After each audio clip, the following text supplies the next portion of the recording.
Première étape, vous allez sur le site donc canva.com. Vous pouvez vous créer un compte facilement. C'est un compte gratuit par défaut, sachant qu'il y a aussi une version pro qui existe, mais la version gratuite permet déjà de faire beaucoup de choses. Donc, on va déjà regarder un petit peu ce qui se passe quand on arrive sur cette page d'accueil du site canva.com. Comme vous le voyez, il y a pas mal d'éléments différents. Au centre, en fait, c'est là où vous allez trouver différentes suggestions de modèles, de templates pré-remplis par Canva que vous pouvez utiliser pour votre propre communication. Donc ça, c'est un petit peu la partie pour circuler dans le catalogue des modèles proposés par Canva. Mais il y a une façon plus efficace, je trouve, d'y aller. Je vais vous montrer dans quelques secondes comment faire. Simplement pour que vous puissiez vous repérer. Donc dans la partie gauche, c'est là où vous allez trouver votre menu avec les différents projets que vous avez réalisés via Canva. Donc c'est là où vous allez pouvoir en fait organiser vos dossiers, organiser vos fichiers et retrouver en fait toutes vos créations que vous avez créées au fur et à mesure des projets. En haut à droite, c'est une zone très importante car c'est là où vous allez trouver à la fois donc, votre profil perso avec les différentes fonctionnalités de votre compte, donc les paramètres, la langue. Et puis vous avez ce fameux bouton là en haut à droite, créer un design, qui se trouve être selon moi le seul bouton à connaître pour pouvoir utiliser Canva. Donc vous appuyez sur ce bouton et là vous avez un menu déroulant qui s'ouvre et à vous ensuite de taper le type de format de contenu que vous voulez créer. Donc dans notre exemple, on va prétendre qu'on veut créer une publication pour Instagram au format de portrait. Donc par exemple, vous allez taper Instagram et voir ce qui arrive. Donc là, quand on voit par exemple Instagram, vous voyez qu'il y a plein de propositions que vous fait Canva de modèles préfaits. Donc ça peut être soit au format carré, au format portrait, pour une vidéo, pour une story, pour un réel. Donc vous choisissez ce qui vous correspond. Donc on va prendre donc publication Instagram portrait et vous indique aussi la taille en fait de ce format. Ça peut être très utile quand vous devez chercher des images. On ouvre ça. Et comme vous voyez, ça ouvre un nouvel onglet en fait. Donc si vous allez à l'onglet d'avant, on n'a pas perdu. Notre page d'accueil, elle est toujours là. C'est simplement maintenant un nouvel onglet qui s'ouvre et qui va être un petit peu votre zone de travail, la zone où vous allez créer donc cette fameuse publication Instagram ou un autre type de publication si vous voulez tester autre chose. Au centre, c'est vraiment votre page blanche, l'endroit où vous allez faire votre création. Donc c'est là en fait où tout va se passer. Et puis à gauche, c'est la zone de menu où vous allez trouver les différents éléments pré-créés par les designers qui publient donc des contenus, des choses sur Canva que vous pouvez ensuite utiliser librement pour faire votre création. Donc pour l'instant, comme vous voyez, zone blanche. On va démarrer un petit peu l'exploration des possibilités avec le premier élément du menu, l'élément qui s'appelle Design. Donc vous cliquez dessus. Et là, qu'est-ce qu'on voit? Alors, on voit d'abord une barre de recherche. Ça peut être assez pratique si vous savez un petit peu déjà le type d'ambiance que vous recherchez, une thématique, si vous avez déjà un petit peu une idée de ce que vous voulez faire. Sinon, vous avez des choses qui vous sont suggérées. Donc, en dessous de la barre de recherche, vous avez par exemple des thématiques. Donc, quand je filme cette vidéo, c'est automne, octobre rose, Halloween va bientôt arriver. Donc, vous voyez que c'est des thématiques qui sont proposées par Canva et que vous pouvez faire défiler, donc qui vont vous apporter des contenus sur cette thématique. Vous pouvez aussi voir un petit peu plus bas tous les résultats, où là on va voir en fait une collection de modèles préfaits donc, qui vont pouvoir commencer à vous inspirer. C'est sympa souvent quand on démarre de simplement circuler dans cette liste, de se repérer un petit peu et puis de voir ce qui arrive. Alors ce que je vous propose de faire, c'est qu'on crée ensemble une publication Instagram pour un avis client. Donc on va taper dans la barre de recherche avis client.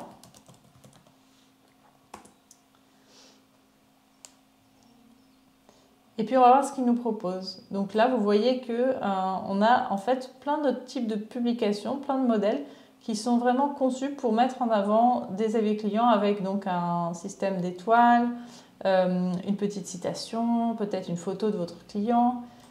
Donc il y a pas mal de choix possibles. Alors on peut circuler un petit peu dans les différentes options, voir ce qui nous plaît. Alors prenez celle qui vous plaît le plus. Moi je trouve que celle-ci est pas mal, on va regarder. Donc là vous pouvez cliquer dessus, juste un clic. Et pouf, vous voyez que la création, le modèle en fait se met sur votre espace de création de travail. Donc là, c'est maintenant votre modèle que vous pouvez modifier à votre guise. Alors, comment ça marche pour modifier des éléments? Alors, vous voyez qu'il y a une petite ligne violette qui sélectionne en fait la zone. Donc ça, c'est assez important comme information. Quand vous passez votre souris en fait sur les différentes zones de l'image, vous voyez qu'il y a une petite sélection en violet comme ça qui se fait. Et ça vous indique quel élément est sélectionné, quel élément vous allez pouvoir modifier. Donc nous, par exemple, si on veut modifier l'image là qui est ici, la grande image de canapé, il y a plusieurs options. Alors déjà, si vous cliquez dessus, vous voyez que vous pouvez déjà l'attraper, la modifier, vraiment faire des choses dessus. Changer sa taille, ça c'est déjà des choses possibles. Vous pouvez même la supprimer. Mais ce que je voulais vous montrer, c'est une façon simplement de remplacer l'image, donc de s'appuyer sur le modèle existant là et de simplement venir ajouter votre propre image. Donc allons maintenant dans la zone éléments. Vous voyez là, c'est le deuxième élément du menu. Donc quand vous cliquez dessus, vous voyez que c'est un petit peu le même principe de présentation que vous retrouvez. Mais la zone éléments, en fait, c'est là où vous allez retrouver tout le catalogue des illustrations, des photos, des formes, des images en tout genre que vous allez pouvoir utiliser pour mettre sur votre image. Et vous avez le droit d'utiliser tous les éléments qui sont là dans le catalogue. Donc plusieurs options se présentent à vous. Soit vous faites une recherche, encore une fois, dans la barre de recherche selon la thématique que vous avez en tête, soit vous circulez un petit peu dans les propositions faites par Canva. Donc soit avec les mots ici, soit les choses que vous avez utilisées récemment. Ça peut être aussi des formes, des illustrations, des photos, des stickers. Enfin vraiment, vous avez plein de choses possibles. Ce que je vous conseille en fait, c'est d'utiliser la barre de recherche pour taper ce que vous avez en tête. Ici, on va prétendre on travaille dans l'univers du bois, on est ébéniste par exemple, et on cherche une photo pour illustrer l'image de cet avis client. Et bien, on va taper travail du bois. Ça pourrait être autre chose en rapport avec le bois, à vous de tester. Et vous allez donc regarder les photos qui sont là. Alors comment j'ai fait ça? Je suis peut-être allée un peu vite. Hop. Vous voyez qu'il y a illustration, photo. Et photo, vous cliquez sur afficher tout. Et là, vous voyez en fait toute la liste des photos que vous pouvez utiliser. Alors quand il y a une petite couronne comme ça, jaune, avec écrit Pro, c'est seulement disponible dans la version Pro. Donc il faudrait payer pour pouvoir accéder à cette image, sachant que l'abonnement annuel, c'est de l'ordre de 110 € par an. Donc voilà, moi j'ai l'abonnement pro et je vous le conseille, mais si pour démarrer, la version gratuite fonctionne également. Donc voilà, mettons là par exemple ici, cette image est sympa et n'est pas une version pro, elle est disponible gratuitement. Mais on va voir comment la mettre dans l'image. Alors option 1, vous pouvez juste cliquer dessus. Hop. Et là, elle vient en surimposition, donc sur votre image. Ça, c'est une option possible. Si vous voulez la supprimer, vous appuyez sur la petite corbeille, hop, vous appuyez sur supprimer. Option 2, c'est une option que j'aime bien. Vous pouvez glisser-déposer l'image pour remplacer en fait l'image sur votre plan de travail. Donc on va aller sur l'image là et cliquer dessus, mais relâchez pas votre clic. Vous allez maintenir le clic et aller l'amener. On clique et on l'amène vers la zone que vous voulez remplacer.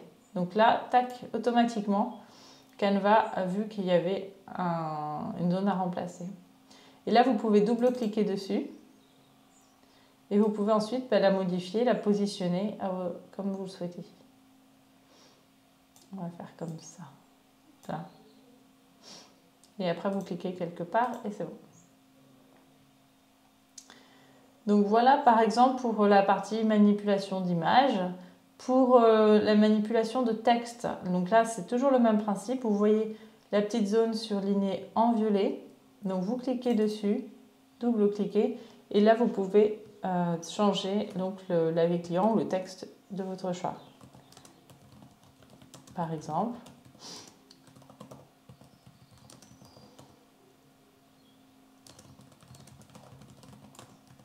Voilà.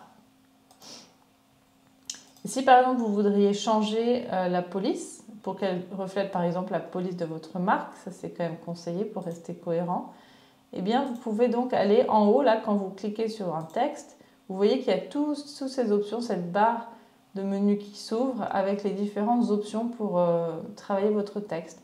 Donc vous pouvez choisir par exemple une police différente. Ça peut être quelque chose de très différent. Il faut quand même qu'il soit lisible. Vous pouvez, et Canva vous propose aussi des polices populaires. Vous pouvez aussi changer la taille du texte, donc là vous pouvez l'augmenter. Vous pouvez également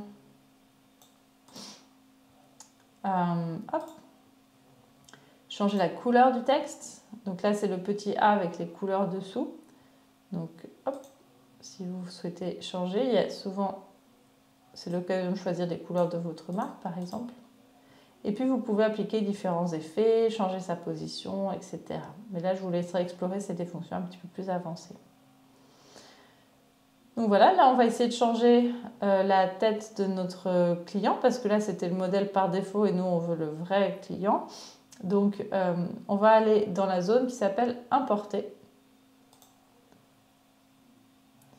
Et là vous voyez qu'on a donc importé une photo de notre client. Alors comment j'ai fait ça? Je suis allée dans importer des fichiers et ensuite je suis allée chercher le fichier dans mon ordinateur. On peut aussi prendre le fichier et le mettre dans cette zone-là en glisser-déposer. Donc là, on va prendre le fichier qui est là, on va le glisser-déposer dans la zone qui est surlignée en violet.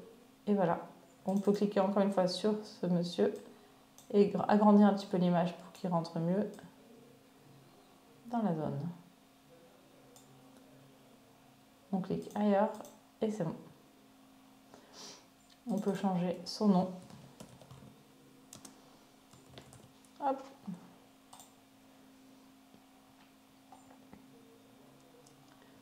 Voilà, là par exemple je vous conseille de changer à chaque fois bien les textes de Canva évidemment. Donc vous pouvez mettre le nom de votre entreprise, vous pouvez mettre l'avis client du mois par exemple.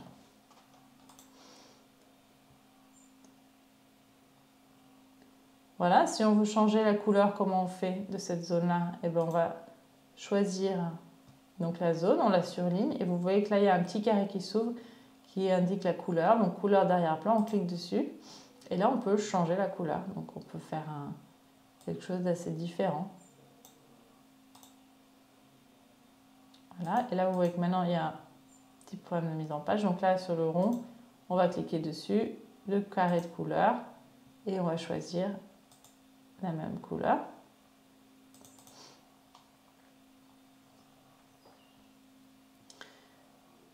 Voilà, donc mettons qu'on est ravi du résultat obtenu. Alors si vous voulez changer et ajouter vos propres choses, vous n'êtes pas obligé de garder exactement le design actuel. Vous pouvez venir modifier ce que vous voulez dessus, tout est libre. Donc disons qu'on est heureux de ce résultat. On va voir différentes options maintenant pour enregistrer l'image pour pouvoir ensuite la publier sur les réseaux sociaux. Donc, première étape, vous voyez là en haut, j'ai beaucoup apprécié ça, c'est le texte. On va dire que c'est un texte automatique qui se met par Canva, mais c'est à vous de... Ça va être le nom de votre fichier, donc je vous conseille de l'appeler par un autre nom. Hop. Et ensuite, en haut à droite, vous avez le bouton partager, donc ça c'est un bouton très important. On clique dessus. Et donc là, vous allez pouvoir télécharger votre image. Donc vous cliquez sur télécharger. Vous pouvez choisir le format. Typiquement, par défaut, souvent c'est PNG. Et vous appuyez sur télécharger. Vous voyez la petite barre de téléchargement qui montre que c'est en cours. Et ensuite, on va l'enregistrer. Et on peut ensuite y accéder dans le dossier donc en question. On va regarder. Voilà, là on a le PNG, c'est l'image prête à utiliser pour les réseaux sociaux. Pour Instagram tout particulièrement en format portrait. Et voilà, ça nous a pris quelques minutes, le résultat est vraiment professionnel et vous pouvez ainsi créer tout ce que vous voulez pour vos réseaux sociaux en quelques clics et gratuitement. Donc je vous conseille vraiment de tester Canva pour pouvoir accélérer en fait la communication de votre entreprise. C'est tout pour aujourd'hui, j'espère que cette vidéo vous a plu. Si vous avez des questions sur Canva ou vous voulez aller plus loin, n'hésitez pas à laisser des commentaires. Là, c'était vraiment une petite vidéo pour débuter, pour se faire la main. Et c'est souvent une première étape indispensable avant d'aller plus loin. Et puis d'ici là, pensez à vous abonner à la chaîne Future Fab pour toujours plus de contenu pour vous aider, vous en tant qu'artisan créateur, à accélérer votre entreprise, à grandir. Et voilà, j'espère vous être utile un maximum. Donc à très vite.